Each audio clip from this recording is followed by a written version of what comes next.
Hey, what's going on, everybody? Looks like we are live, and I'm here with you on Tuesday night, just a few days before the March LSAT coming up this Saturday.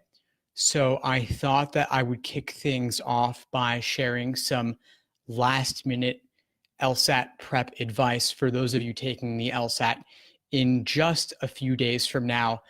I'm sure a lot of you are wondering what to be doing the day before, 2 days before, 3 days before. I see a lot of you coming right in now. Thanks for joining me. So we're looking ahead to the March LSAT in just a few days. Anyone here taking the March LSAT this coming Saturday? Just curious about where you guys are at. Who among you is taking the March LSAT? Who's taking June? Who's taking July? Can I get a show of hands from who's taking each of those test dates? March, June, July. Just leave me a comment there so I know what's going on for you and when you're planning to take the LSAT, and I can orient this conversation accordingly.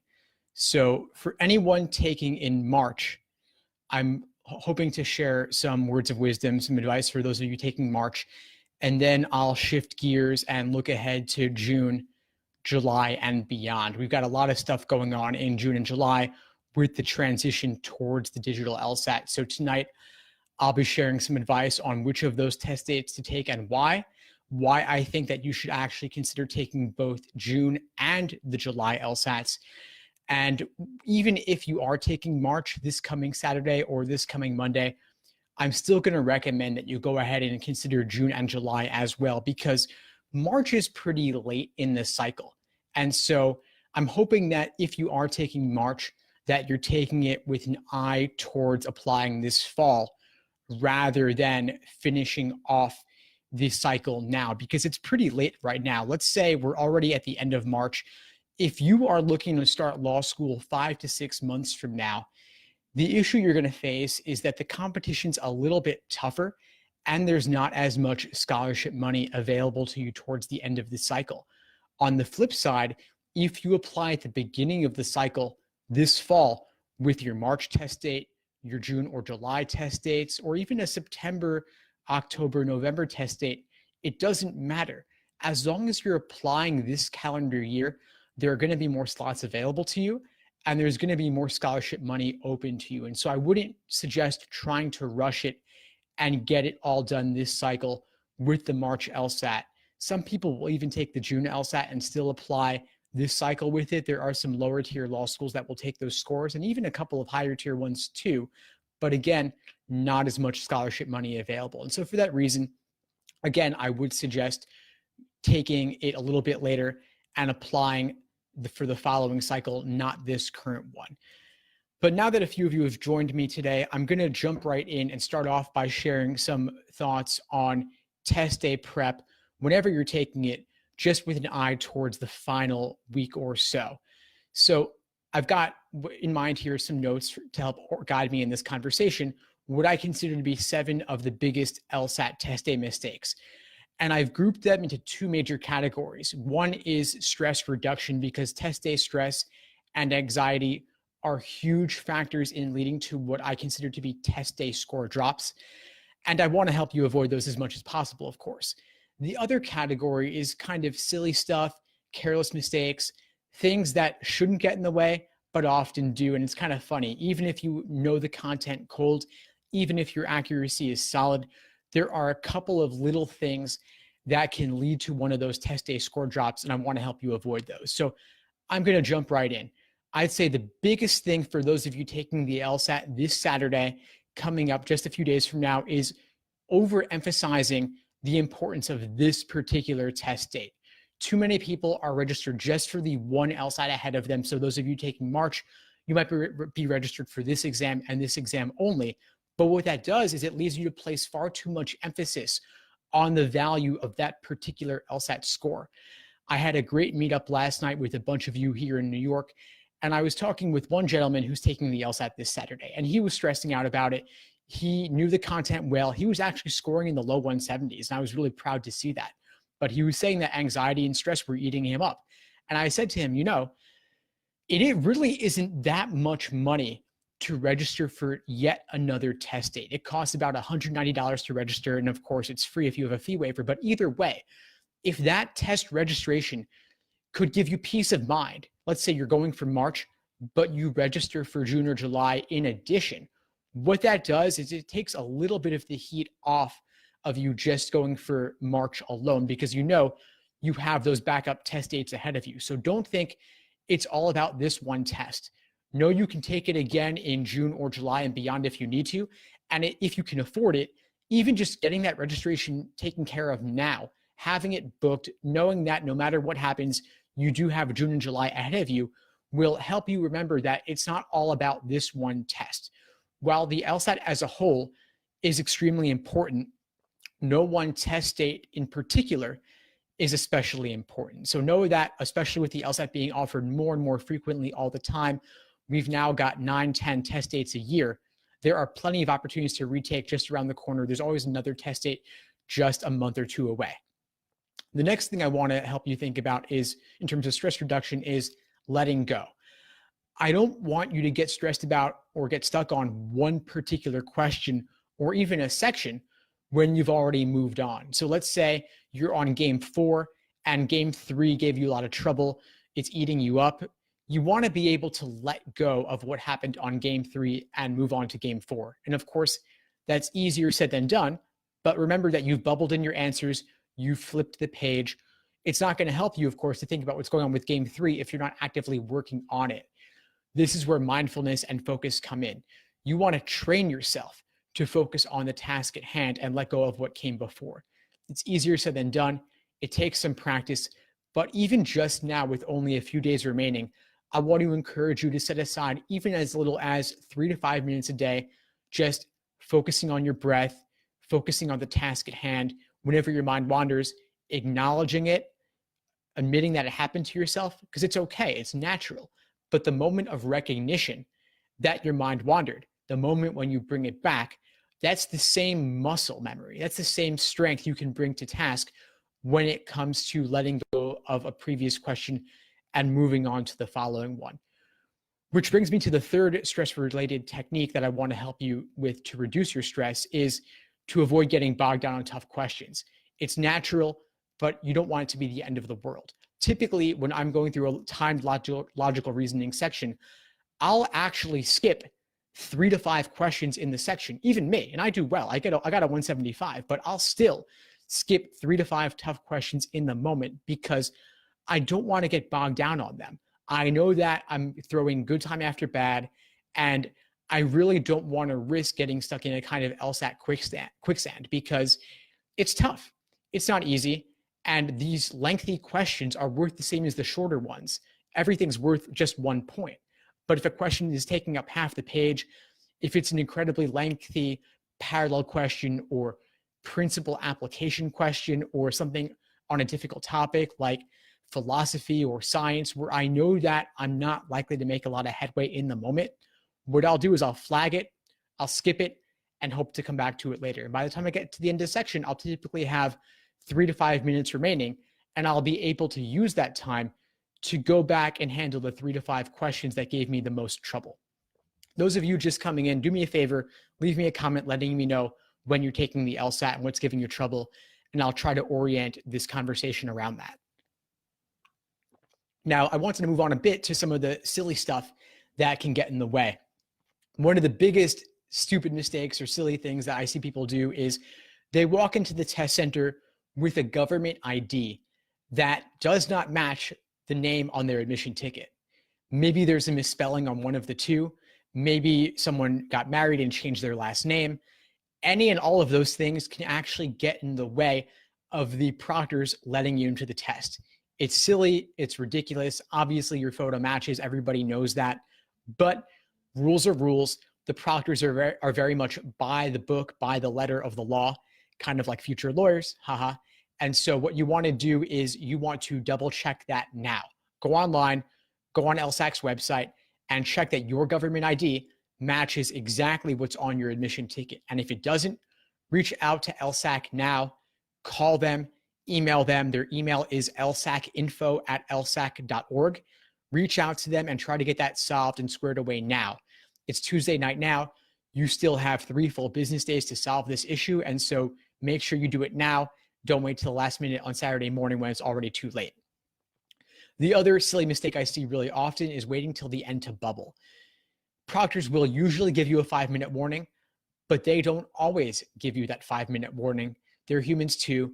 They can screw up. And so you don't want to count on their warning to remind you that you have to go ahead and bubble now. So there are 2 ways to deal with this. I like bubbling question by question. I consider it to be a kind of mental reset that reorients me towards the following question, lets me clear my mind of what came previously so I can move on. The other strategy is to bubble game by game, passage by passage, or LR 2-page spread by LR 2-page spread. So typically you'll have 9 to 10 questions per 2-page spread. So you could do all of those, then bubble, then flip the page and continue. Either way is perfectly fine. I like to bubble question by question because it has a slightly higher accuracy rate, but whatever works for you is good. Again, I would practice this now. I wouldn't wait until test day to implement a new bubbling strategy. And that goes for anything in general, really. And that brings me to the next point in terms of silly mistakes is when people try out something new on test day when they've never done it during a timed practice test experience. Test day is not the time to experiment. It's not the time to try something new. And you still got a few days. You can do timed sections tonight. You could do timed sections tomorrow. You could do them Thursday. I would recommend, of course, taking the day before off. Leave that as a relaxation and rest day. Don't do any serious studying then. But you could do, let's say, depending on where you are, you could still fit in a timed section or 2 tonight, then do a full-length timed exam tomorrow or Thursday, and then once again, take the day before off Friday to completely rest. The last thing I want to talk about in terms of silly mistakes is letting other people at the test center stress you out. And those could be people in the waiting area, the lobby of the test center, whether it's a high school, a college, a law school, listening to them and chatting with them. And you might think that could reduce the stress a little bit. I think it could potentially enhance it. Other people are kind of a wild card. You never know what they're going to say, what little thing they could do that could end up kind of sending you down a rabbit hole of despair. Sometimes people will brag. Sometimes they'll say things that aren't even true. They'll troll you a little bit. People like to often undersell how much effort they've put into this exam. It's kind of an ego thing, I guess, maybe for some of them, but you don't need that negative energy. You don't need that stress. So I recommend typically going off in a corner, focusing on yourself, bring a newspaper or a magazine, or maybe a warm-up question or 2, maybe a favorite game, maybe a favorite passage or a logical reasoning question or 2, just to warm up your brain. You could do it at the test center before you walk in. You could do it at a coffee shop nearby. You could do it in the car. But I would, of course, once you walk in and sign in, they're going to make you throw out all that stuff. But it's a good way to get your brain warmed up before you start. But again, avoid other people. Don't let them stress you out. And same goes during the test itself. If other people seem to be going faster or slower than you, ignore them. They could be doing something different. They could be on a different section. You might have games at the moment. They might have reasoning at the moment. And so what they're doing has no bearing on you. They could even have a different experimental altogether. Or maybe their pacing is not good pacing. Maybe they are going too fast or too slow relative to what they should be doing. You don't know anything about them. Just because they have glasses doesn't mean they're smart. So definitely keep that in mind. Just try to focus on yourself and what you're doing in the moment. So anyway, those are some of my biggest pieces of test day advice. On the other end of things, I want to talk a little bit about simulating test day conditions. A lot of times people will be getting great practice test scores, and then on the exam itself, they experience a drop of 3 to 5 points or more.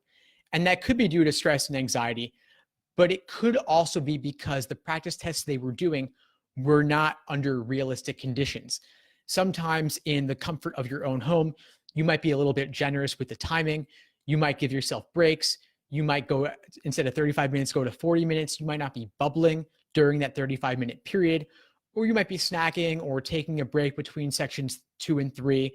You might check your answers after every single section. I know I used to do that because it's very tempting. You want to get that instant feedback, but of course, on test day, you're not getting the instant feedback and you're doing all 5 sections back to back with only a short break. between sections 3 and 4. And so if you're doing your practice tests under more benevolent conditions, under easier conditions, then of course on test day when it's more strict, you're going to experience a drop. And so you want to make sure that during your practice, whether you're going for March or June, July, and beyond, that every single practice test you do, whether it's only one more this week or doing one every single week for the next 2 to 3 months, that you're doing your timed practice tests under conditions that are as realistic as possible. So those of you going for March, take a timed exam tomorrow or Thursday, review it, then completely rest on Friday, then walk in Saturday and kill it. So for more LSAT test day prep advice, I'm going to send you a link to a YouTube playlist I put together with a bunch of advice, several different videos and webinars and other Q&A sessions where I've gone over all my test day prep focused advice in depth. I'll put it in the chat here and I'll link it to the description below this episode later for those of you who want to check that out. Now, I want to move on a little bit to those of you who are taking the exam in June, July, and beyond. Now, are any of you thinking of retaking? I know that retaking has become more common than ever, and so I think that retake advice is particularly timely at this point. I recently taught an online class focused exclusively on retaking, where I shared 15 LSAT retake strategies in 15 minutes. I'm going to share the recording of those in the chat as well, and I'll put them in the description for this episode later for those of you who are watching the replay. Now, for those of you going for June, July, and beyond, my advice is actually that you take both June and July. And you might think, why would I tell you to take July as well if you've been planning on June? Because maybe you won't need July if June goes well. The thing is that law schools do not average multiple LSAT scores. They only consider the highest LSAT score. And so for that reason, there's never really a downside to retaking. And previously, retaking would mean that you were studying for an additional 2 to 3 months back when the LSAT was only 4 times a year. That's no longer the case. Now the LSAT is 9 to 10 times a year. And so the July LSAT is only about 5 to 6 weeks after the June exam, which means that if you can stay fresh on your LSAT studies for that additional 5 to 6 weeks, you could potentially improve your score by just a couple of points, doing nothing more than staying fresh on the LSAT. Now, you might think, how do I know I'm going to do better? You don't, and you might not. The funny thing about the LSAT is that there is a kind of score band or margin of error of 3.5 points on either end, which means that you could get a 167 one day, a 174 the next day, and the LSAT is still a perfectly valid test. That's the funny thing. Your true aptitude might be a 170 or a 171, but you have a good day, it's a 174. You have a bad day, it's a 167. And so let's say you take it in June, you get a 170. Through nothing more than blind luck, you could retake it and get a 174. And a 174, of course, will open far more doors than a 170 will. I actually found this study recently that showed that the value of an additional single point on the LSAT is another $4,000 of value. And that's another $4,000 of value in terms of maybe getting more scholarship money or getting into a better law school. And so the ROI on that is huge. More scholarship money, another $5,000, $10,000 a year over the course of 3 years, or getting into a top 14, the career opportunities that opens are enormous. And so if all that requires is staying fresh on the LSAT for another 5 to 6 weeks, it's well worth it. And even if things don't go any better on the July LSAT, you still have your higher June score to apply with, and law schools don't care that you did better or worse the next time around. Again, they're only considering the highest score. Now, whether you're retaking or not, you want to focus on your weak areas no matter what, because there's your starter studying where you focus on building your foundation first, focusing on your accuracy, untimed, then your pacing with individual timed sections, and then endurance with full-length 5-section exams. So that could be a mix of games, reasoning, and reading comp all along the way. I recommend focusing on one area at a time, but still doing the others to stay fresh just the same. In addition, I recommend, of course, cycling in one full-length timed exam per week. If you're working full-time or you're in school, that'll typically happen on a Saturday or a Sunday.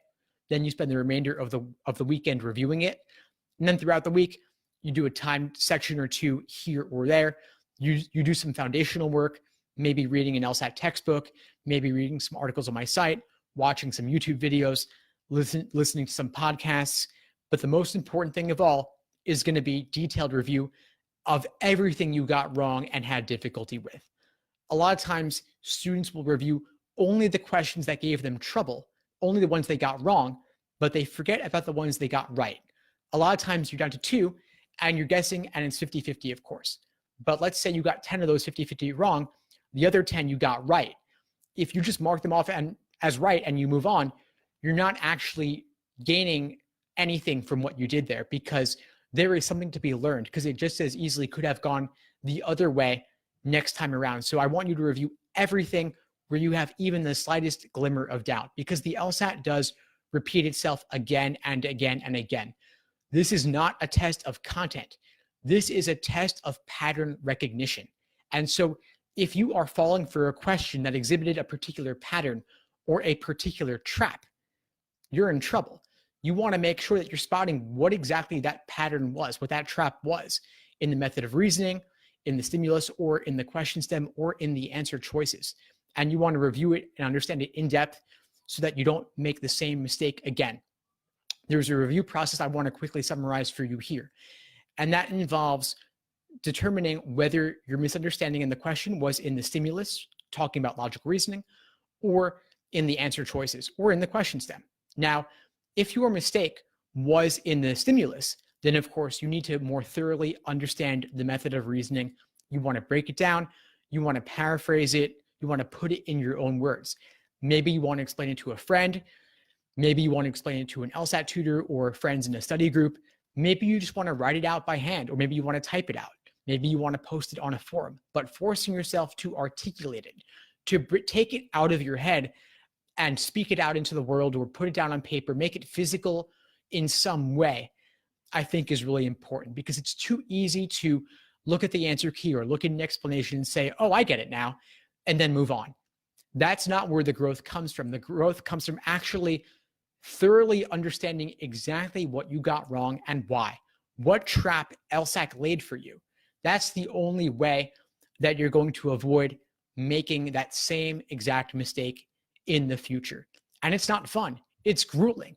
And it can make you feel really dumb sometimes to see exactly what little silly mistake you fell for. But you shouldn't necessarily feel silly about it, because that's LSAC's job. Their entire goal, their entire purpose in creating this exam is to lay traps for you. Traps of encouragement towards wrong answer choices, and traps of discouragement away from right answer choices. And so during your review process, you want to see if it was a trap in the answer choices, like what I said, or if it was a confusingly worded question stem, or if it was in the stimulus. And even in the stimulus alone, there could be 5 different tricks they're laying in the exact same stimulus. And maybe you're able to avoid falling for 4 out of those 5. But if you fall for even one of those 5, you're going to get the question wrong. And so you got to figure out which of those 5 traps you fell for and why. Now I'll just list now a couple of ways they tend to ramp up the difficulty of LSAT questions, particularly speaking about logical reasoning.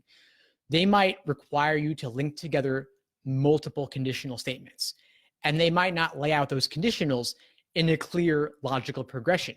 They could lay it out as being something like A requires B, then C requires D, and then B requires C. So you have to rearrange those to be A arrow B arrow C arrow D. Now that isn't so bad, but what if they add on the complexity by requiring you to take the contrapositive? So instead of saying A then B, they might say not B arrow not A. And so you got to do the contrapositive, then link things together, even though they were in an undesirable or confusing order.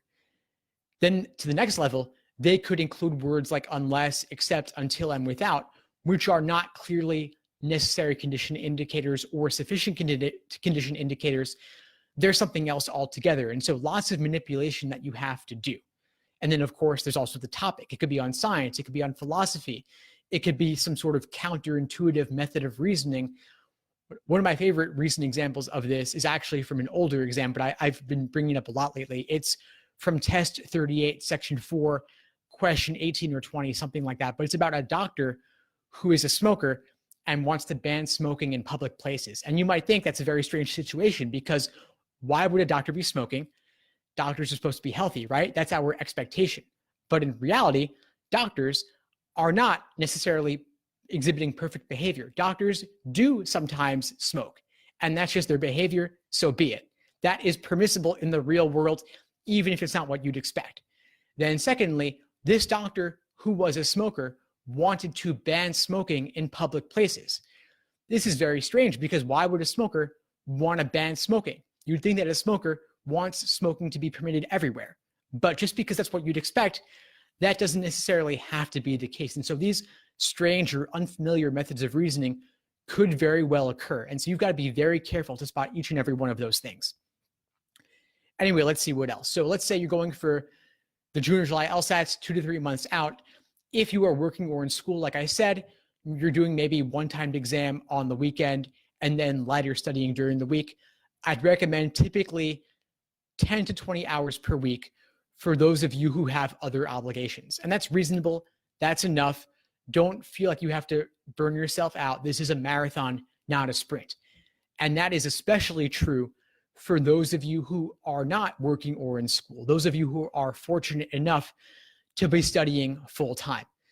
So if you're in that situation, you run into the opposite problem.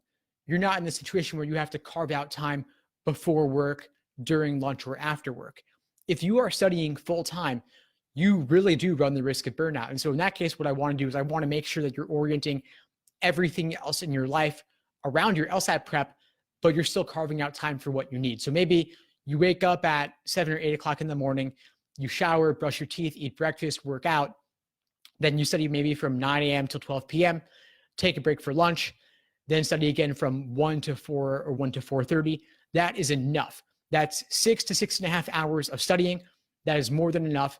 Any more than that would lead to burnout, especially over a 2 to 3 month period. So carve out time for socializing, relaxing, eating well, exercising. You have time to do all of that, but relaxing in the evenings. On the other hand, if you're working or in school, then maybe get to work an hour early, carve out some time in a conference room or at your desk before everyone else shows up, and do a time section or two, or read some articles or do some other practice problems. Then during lunch, maybe you find a half hour or an hour, or maybe if you have some downtime at work, you read some articles on my site, you watch some videos, or on your commute even, listen to some podcasts. I've got 2 podcasts, the LSAT Unplugged podcast and the LSAT Pros podcast with my buddy Graham Blake. And so definitely check those out. They're in iTunes, Spotify, Google Play, and so on. And they're a good way to fit in some LSAT content studying, even passively, while you're on the go.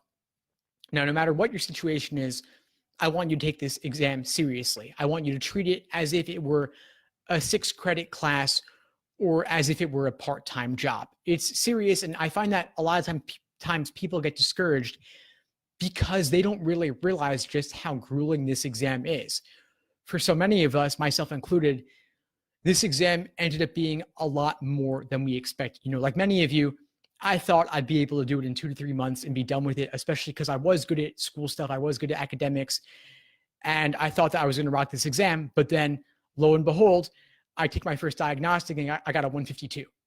And I was incredibly discouraged because I had gone to a top undergrad. I thought I was going to go to a top 14 law school. And then that was a really rude awakening to score right around the median. And so it took me a long time, much more than 2 to 3 months. It actually took me a full year of studying this exam, doing every single LSAT released, every single book I could find, even over the course of an entire year before I got my 175. And so this was a lot more than I bargained for. It's a lot tougher than the GRE or the GMAT or the MCAT or even the SAT, because like I said, this is not an exam of content. You can't cram it. You can't memorize it. It's a test of a way of thinking, and it really does require a massive mindset shift, a kind of transformation in your way of thinking, to be critical and skeptical, to not simply take things at face value. And so if it's taken you more than 2 to 3 months, you're not alone. I recommend for most people, they take at least 5 to 6 months. This exam is worth it. If you think about it, your undergraduate GPA took you 3 to 4 years or more to get to. but the LSAT is weighed more heavily than that in the admission process. Yet it all comes down to one day, to 2.5 to 3. And so it really is worth that investment of 5 to 6 months. And I find that the people who tend to do best on this exam do give it at least 5 to 6 months, and they do at least register for 2 or 3 LSAT test dates over a longer period of time. So if you've taken it and didn't get what you wanted, you're definitely not alone. Pretty much everybody who came to my meetup last night in Brooklyn, there were like 10 or so people there, every single one of them was retaking the LSAT. It was nobody's first go at this. Everyone had at least taken the exam once or twice.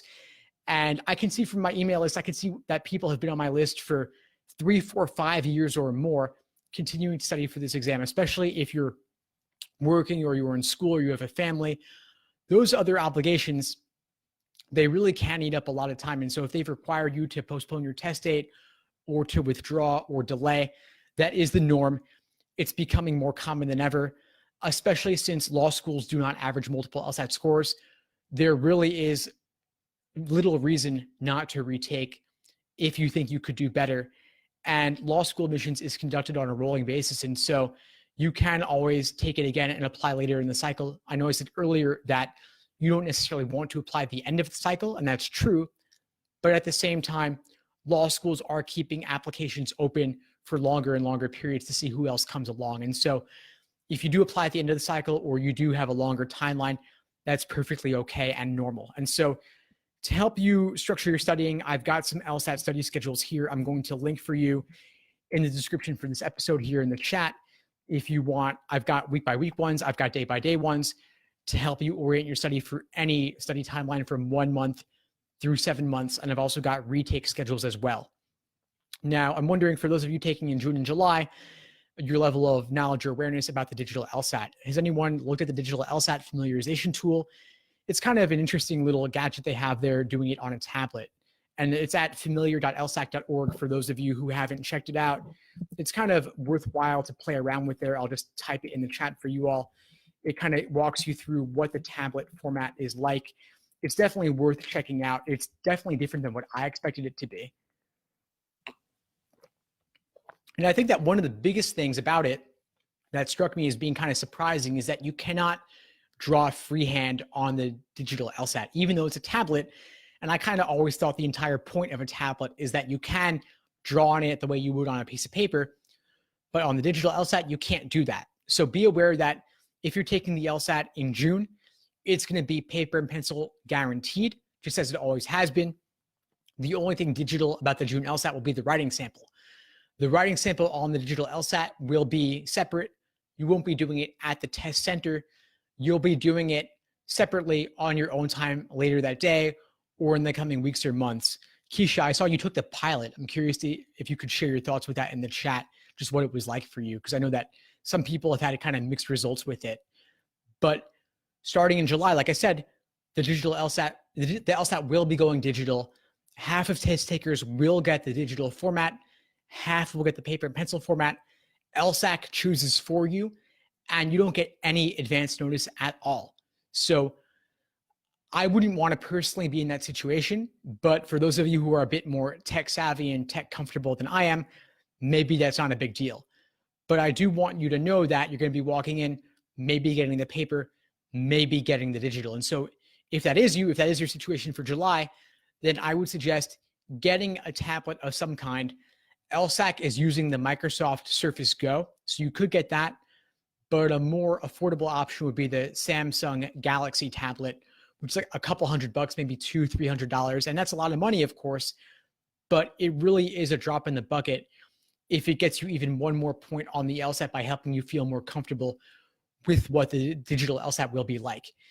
If your smartphone is one of those big ones with bigger screens, then that could be a decent substitute, maybe.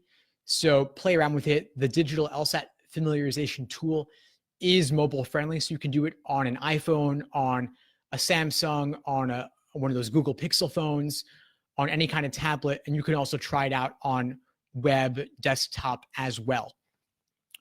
I did a recent podcast episode with my friend Graham Blake on the LSAT Pros podcast, episode 8, which was where we shared all of our thoughts on the digital LSAT. I'm going to put a link for you guys about that as well if you want to check it out. I've also got a playlist on YouTube sharing all my thoughts on the digital LSAT, different pros and cons, different features, walking through what it looks like with the highlighting, underlining, the countdown timer. Yeah, one thing you should know about it in particular is the countdown timer. It's a 35-minute countdown, but once you hit the 5-minute mark, you're not able to remove the countdown timer. So that could be a little bit stress-inducing, possibly. The plus side, though, is that you won't have to rely on the proctors to give you that 5-minute warning. It'll automatically show up for you on the tablet. So that's something to check out there. One other thing you should know is that the digital LSAT will give you scrap paper. And so if you're used to not having scrap paper, doing everything on the booklet in very tiny writing, then things have changed. You will be able to draw separately on your scrap paper. And so you'll have to go back and forth between the tablet and the scrap paper. So get used to doing this on a small desk. You never know what your test center is going to be like. And yeah, just keep that in mind that you have to go back and forth. And so you have as much space as you need to diagram logic games or diagram specific questions or make markings on the side. But for example, reading comp, you can't draw freehand on the passage. You have to use LSAC's tools in particular. So once again, check out that familiarization tool I linked there. It's definitely good to have a sense of what you're going to be facing on test day. And the Khan Academy, by the way, does not replicate the digital format. Just because the Khan Academy is digital and is online and is in partnership with LSAC, that doesn't mean that their format replicates what you'll see on test day. So just keep that in mind. Now, I know I've said a lot, been talking for over 30 minutes straight here. I would love to take any and all questions you all have for me tonight. Just leave them in the chat window here, and I'll get to as many as I can before I have to go out and walk the dog. One other thing I can share with you is that I recently did an interview on the LSAT Unplugged podcast with a former NYU law school admission officer. And so that came out yesterday on the LSAT Unplugged podcast, episode 46. I'm going to link to it in the chat here if you want to check it out. She did a great job giving some amazingly useful pieces of advice, useful tips there. And so I would definitely recommend that you seek out her advice on there. I asked her a wide variety of questions on everything related to the law school admissions process. I also posted our discussion on YouTube, and so I'll share a link to that as well if you want to check that out. Really great advice and great tips there. So yeah, I'm opening this up to questions now. I'm happy to answer anything at all you guys have for me about the March LSAT, June, July, and beyond. Anything substantive related to LSAT and law school admissions, anything on games, reasoning, or reading comp. Happy to share anything at all. One question I got about LSAT study schedules: what's the difference between the day-by-day and the week-by-week? So the day-by-day plan is basically more detailed. It's more specific about every single thing you have to do every single day over the entire course of your LSAT prep. And so week-by-week schedules only give you a general outline of, okay, do games this week, do reasoning that week, do reading comp this other week, and I'll link to some various articles on my site. But then the day-by-day plan, tells you exactly what to do. So it'll tell you, read these pages in these prep books, read these articles on my site, then complete these exact LSAT problems out of these exact LSAT prep tests, then take these days off per week, because again, I don't want you to burn out. So I do factor in typically one or two, actually definitely at least 2 days off per week, every single week. And I do want you to take those off days. And people will say, well, you know, I work odd hours, or I only work some days, or maybe I work on weekends. How should I take advantage of your schedules given that? And so I'll say the schedules are more important for the level of specificity they offer about exactly what to do than for their particular day-by-day breakdown. And so let's say you couldn't study on Monday, day one, when I had some work assigned. What I'll do instead is I'll say, okay, well, load up on day two then and day three. So maybe you don't do anything day one, but you catch up on the following couple of days and make up for it. Again, the schedules are more important for the level of specificity about what to do, because I think that a lot of the problems we face with LSAT studying is that there's all these old exams, there's all these textbooks out there. How do you pull it all together? And so I want to remove the ambiguity for you by telling you there's a system involved. Again, it's accuracy, then pacing, then endurance. So I start off by taking logic games. I take the easiest logic games type, which is typically ordering games or sequencing, depending on your terminology. And I'll say, start with the ordering games, start with the easiest of the ordering games. Read these chapters in these books, then read these articles on my site, then complete these exact practice problems from these exams. And typically I'll recommend using exams 52 to 61 or 62 to 71 to start with, then going forward to the more recent exams in the 70s and 80s for your full length prep. And now that people are retaking more often than ever, the biggest piece of advice I want to share with you is don't do all the new exams now. If you're taking in March or you're taking in June, you might want to save a handful of the exams in the 70s and 80s to do closer to test day for your retake if you need to. Because again, people are retaking more often than ever, and you don't want to burn through all the recent material. You do want to have something available to you for the retake if you need it. So I hope that answered that question. I see I've got one here from Ed. What's the best way to learn logic games? The best way is to dive right in. I was talking with a student earlier, and she was saying she was having trouble with logic games, didn't know why. And I said, well, how many games have you done? She said she'd done about 3 or 4 exams worth of games. Now, 3 or 4 exams worth of games is only 12 or 16 games altogether. Now, we've got about 320 or 350 released logic games ever. And so 12 to 16 is nothing. That's really nothing at all. There are far more games out there available to you. And there are enough types of logic games and enough twists they do in logic games that doing just a dozen or so is not nearly enough to expose yourself to the wide range of possibilities out there. And like I said earlier, the LSAT is about pattern recognition. You are not trying to reinvent the wheel on test day. Imagine if the first time you ever tried to do the contrapositive was on the day of the exam itself. It might not go very well. And that's not because the contrapositive is hard, but because it would be your first time seeing it and your first time trying to translate it. And so the same goes for many, many other things on the logic game section. Too many to get into now, but the point is that you want to go through it systematically, covering all the major types. And so what I recommend doing is using the schedules, go bit by bit.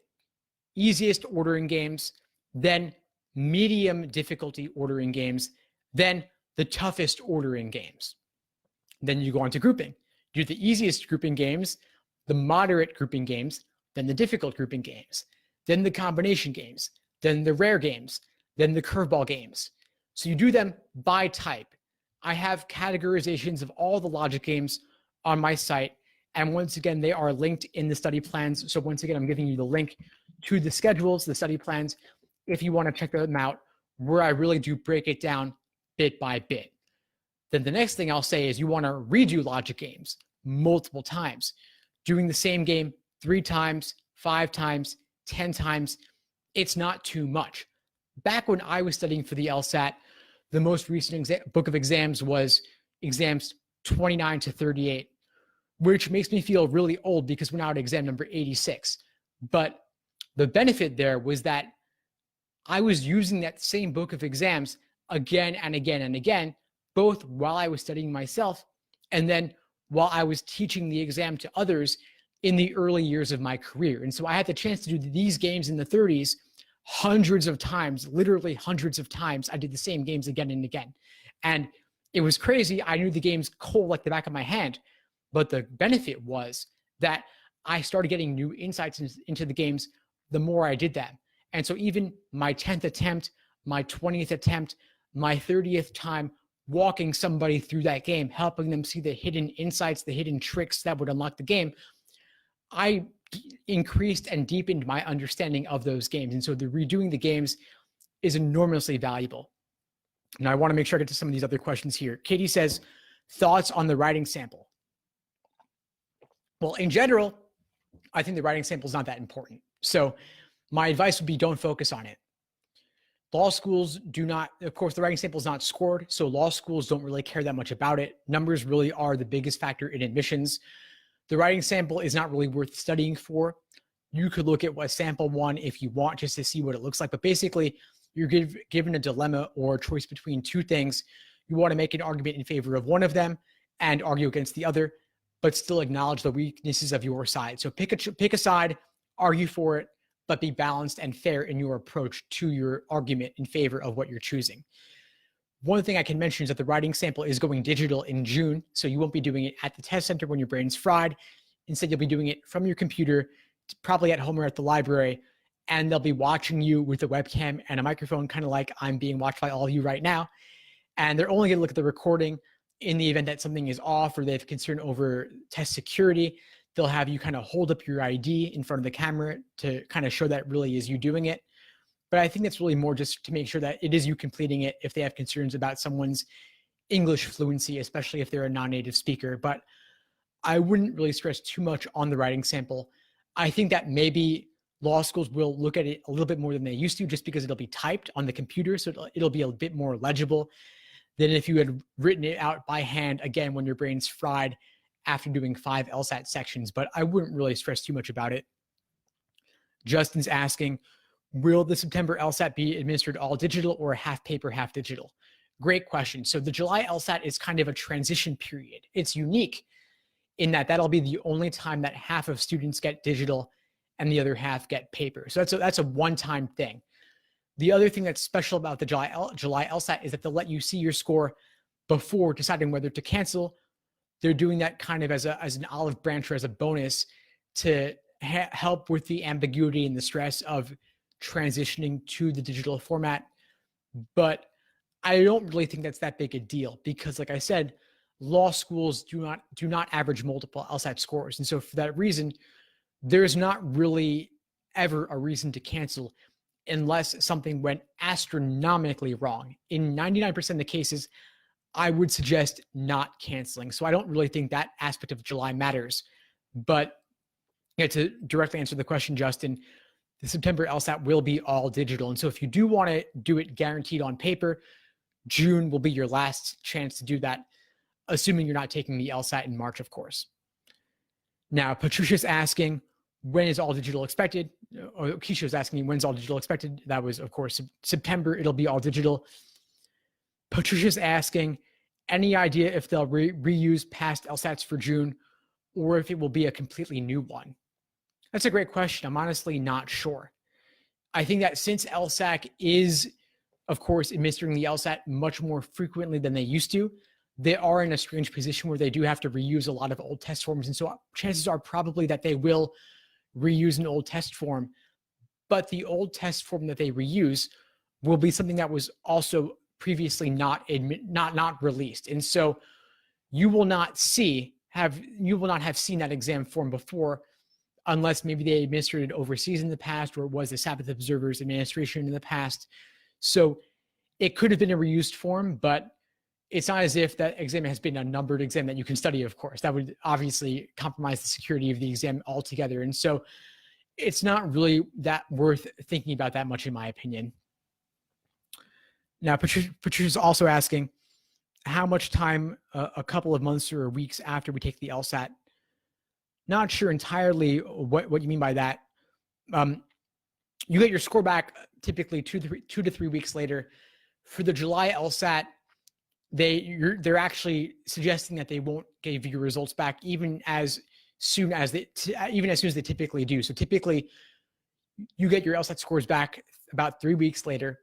But because of this transition to the digital format, they'll likely take longer than 3 weeks to get it back to you. And so on their website, they're saying that the score release date is to be determined, meaning that they're not making any promises when you'll get your score back. And so I would definitely focus on other things if you're taking the July LSAT during the second half of July, because you probably won't get your score back until, I'm guessing, early to mid-August. So I'd use that time to instead focus on other aspects of the admission process, like your personal statement, getting your letters of recommendation in order, everything else of that nature. These are great questions. I'm glad that you all are so active and engaged and aware of what's happening in the field of law school admissions during this LSAT transition time.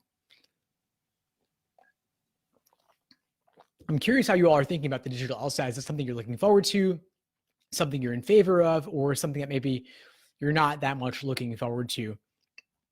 Personally, I'm kind of torn on it. I think there's some benefits, some drawbacks. I think the highlighting and underlining functionalities are pretty smooth. I like that you can resize the text as you want to.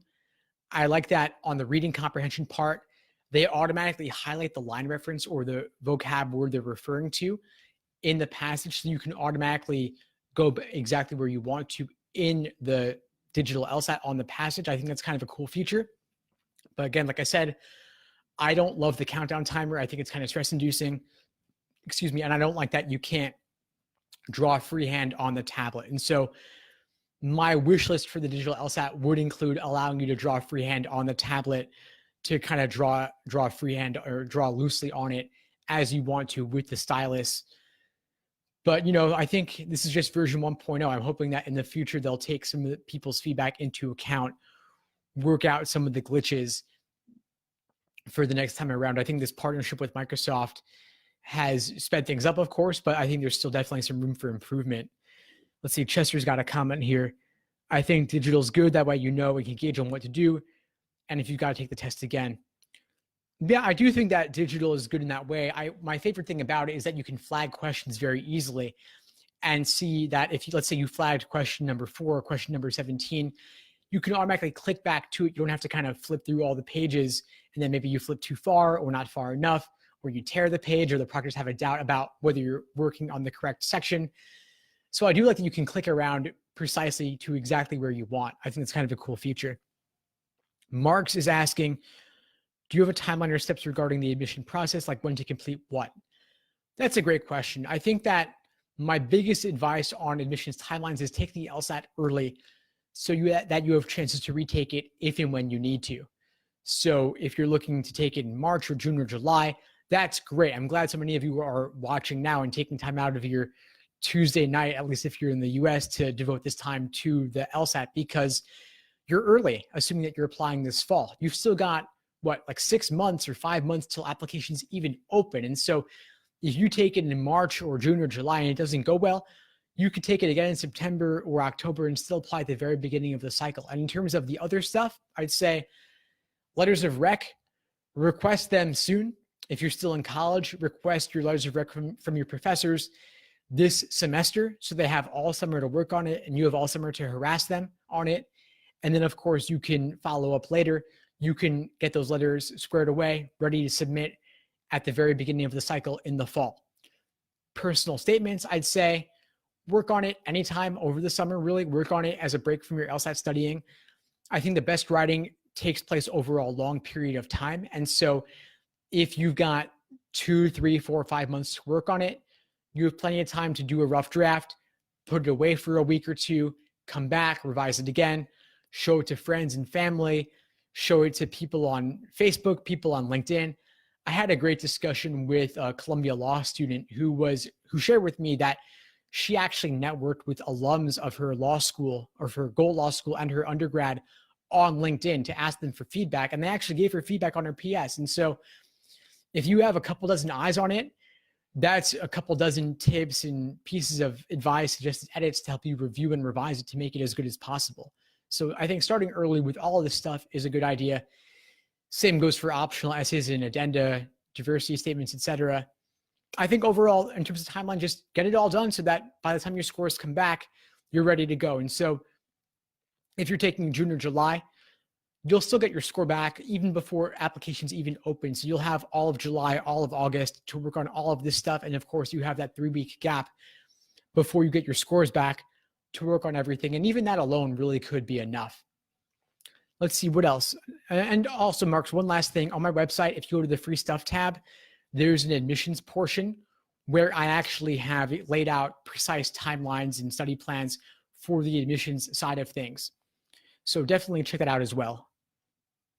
Let's see. Keisha said, I've never taken the paper LSAT, but I did find it easy to navigate, the digital one, I assume. So yeah, that's good. I mean, the paper one, if you want to try it out, just go to LSAT's site or Google June 2007 LSAT, and you could print it out. And of course, if you're taking in June, you're going to want to do that. I think a lot of people who are studying these days are doing too much on the screen if they're taking the paper LSAT. And so I recommend getting a printer or going to Kinko's or FedEx, whatever, and printing out your LSATs or getting the book of 10 exams. It's only $20 on Amazon to get one of those books, and it's well worth it if you're taking the LSAT in the paper format, of course. But you do want to practice like you're going to take it. And so if you're going digital, of course, different story. In that case, if you have the PDFs, I would definitely recommend using those and doing things on the screen and having a notebook or scrap paper on the side.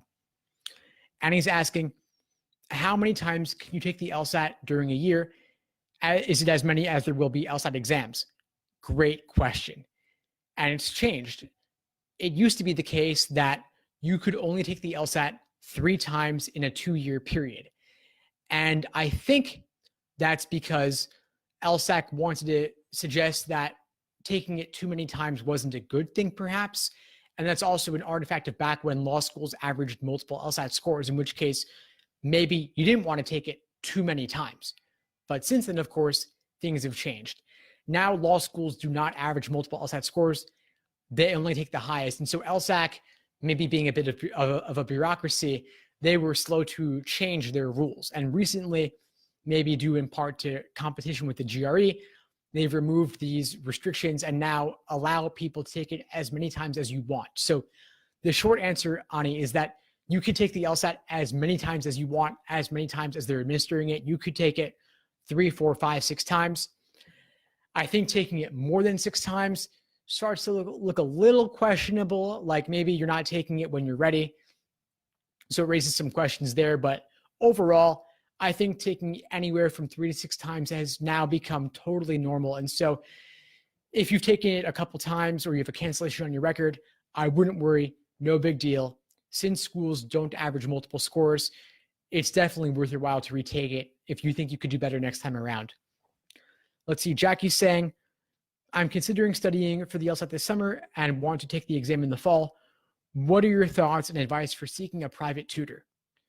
Great question. So you're taking the LSAT in the fall. You've got maybe 6 months between now and then, plenty of time. So I'd say if you're just starting off your studying now, it might honestly be a little bit early to seek tutoring. Maybe you want to build your foundation first. Maybe you want to gain an understanding of where your strengths are and where your weaknesses are, so you can go out to that tutor and say, these are the exact areas I'm having the most trouble with. You can walk in prepared and ready to go. For my students, I'll say, bring me the 3 to 5 hardest LSAT problems you've recently encountered. That could be a game, a passage, a tough LR question, whatever it is, bring it to me and we'll solve it. I'll also say, bring me your 3 to 5 biggest mindset or conceptual questions. That could be a certain question type. That could be related to pacing or endurance or anything at all related to study timelines or logistics, which exams to use, whatever it is, bring it to me and we'll get those answered for you. Now, you want to come prepared. You want to know that your LSAT tutor is using real LSAT exams. You want to know, of course, that they've taken the LSAT themselves and that they can relate to you. Back when I was studying for this, I got a tutor, and honestly, he was one of those natural born geniuses who just kind of gets it. And he made me feel really dumb because he would just say, oh, it's easy. You just do X, Y, Z. And he'd kind of sprint through it, solve it in 2 seconds. And I'd be like, oh yeah, that makes sense now when you do it. But I don't know how to replicate what you did. It's easy when I'm there with the person, but then when I was on my own, things would fall apart. And so I think you really want to find somebody who can relate to you, who's been through the process, and can look at the way you're actually thinking about the problems rather than regurgitating or lecturing some perfect solution. A lot of times you'll go online and you'll watch videos or you'll read explanations and you're seeing some tutor's perfect way of doing things. And of course, that's the ideal. But believe me when I tell you that that's not how they necessarily did it the first time they looked at that problem. Like I was saying earlier, I got really good at this when I could do the same game 20, 30, 40 times because I could see it from every single angle. But when my students walking through the game for the first time, I have to throw all that previous knowledge away and just look at how they're solving it in the moment. What diagrams are they drawing and where could they have maybe done it better? Or maybe where do they misunderstand something that I can help them see it a different way? And so I think you want to definitely look at multiple options. Don't think of only one person. And don't necessarily limit yourself only to your geography. A lot of times people will be in some random area of the country, maybe not a major city, where there are not a lot of options. And so definitely consider going online. Most tutors these days are also willing to do Skype or Hangouts or Zoom, or even just over the phone, whatever, or FaceTime, whatever it is. But definitely look for the person who's the best fit for you, not necessarily the person who just happens to be in your area. A lot of times somebody will go on Wyzant or Craigslist or go to their local law school and find some law student who's doing this on the side. And that person might be affordable and might be decent, but you got to ask yourself whether you have more time than money, because someone who's been doing this full time and has the experience could maybe get you there faster, even if their hourly rate's a little bit higher. And I also say now that with the internet, there's a lot of free stuff available. And so you can go online and find people who've put out content on the LSAT. Maybe they've done videos or articles or webinars or what have you. And so you could actually look at what they put out there, watch them, listen to them, see how they think, and decide whether it's a good fit given your learning style and their teaching style.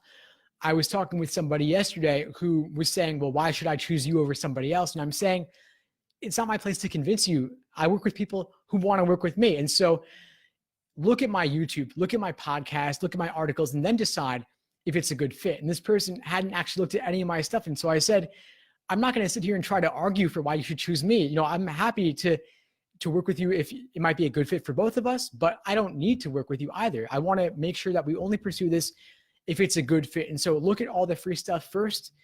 Then if you decide that it feels good to you, then let's talk. And if based on that, if I think that you benefit from working with me and I feel like I could help you, then we'll explore it from there. So anyway, Jackie, I hope I answered your question. If not, of course, feel free to ask follow-ups. Justin's saying, I'm not looking forward to the digital LSAT. I'm worried I'll see a decrease in my score from my practice test average since all practice tests are on paper while the exam is digital. I definitely hear where you're coming from, Justin. And I share that concern as well. And especially since I've been doing it on paper for over 10 years now. And I have gotten some exposure to digital just from using PDFs more and more, just given their convenience. And so I'd say my recommendation for you is if you have access to the PDFs, study using PDFs. Study with LSATs on the screen since that's how you'll be taking it. And of course, the Juno 7 LSATs on PDF, and LSAT also has some other sample questions on PDF. That familiarization tool is also on the screen, of course, so you can use that. And depending on how you're studying, you might have access to all the other PDFs as well from old exams. And so I definitely recommend, again, doing those on the screen, having your notebook and scrap paper to the side so that you can practice more closely to how it'll be on game day. Let's see, got a question from Marks here saying, now my last question is, when will the break between sections be given that the writing portion is online for the June LSATs and beyond? This will help when I take time prep tests. Thanks again. Yeah, sure thing, Marks. Happy to help. So the break on the LSAT will be just as it was before. The break is between sections 3 and 4. So you could have games, reasoning, reading comp, then a 10 to 15 minute break, then let's say games and reasoning again. And then of course, in that case, games would have been one of the experimental sections. So the break is always between sections 3 and 4. The writing sample has no relation to that. The writing sample is going to be at the end no matter what. And of course, going ahead to June, it won't even be while you're there. The test center, it'll be later, but that does not affect the break. Anyway, folks, we've just about hit an hour now, and I should go walk the dog soon. I'm happy to answer any final questions you may have. Otherwise, I'll sign off. I got this last one here from Jordan. I'll answer before we go. Let's see. Do I think it's, she lists some resources, then says, do I think it's worth investing in a tutor, or should I diversify the books I'm reading more first? If you've already got a couple of books that you're using and those books are using real LSAT questions, you don't necessarily need to go beyond those books. The one addition I would suggest is to use, of course, real LSAT prep tests. So if you're using some textbooks, you're using the actual LSAT exams, that alone is enough to help you identify some weak areas.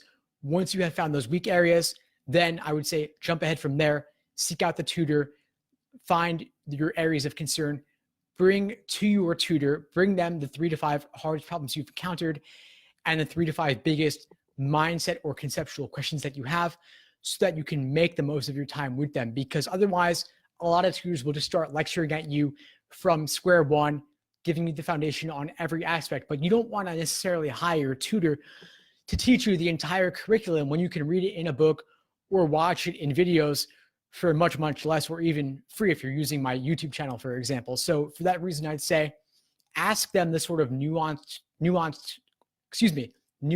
questions that you can't get answered elsewhere from reading an explanation or watching a video. Ask them the things that you've looked around already and could not find the answers to, where you'll benefit from their interaction and they're taking a look at your personal thought process.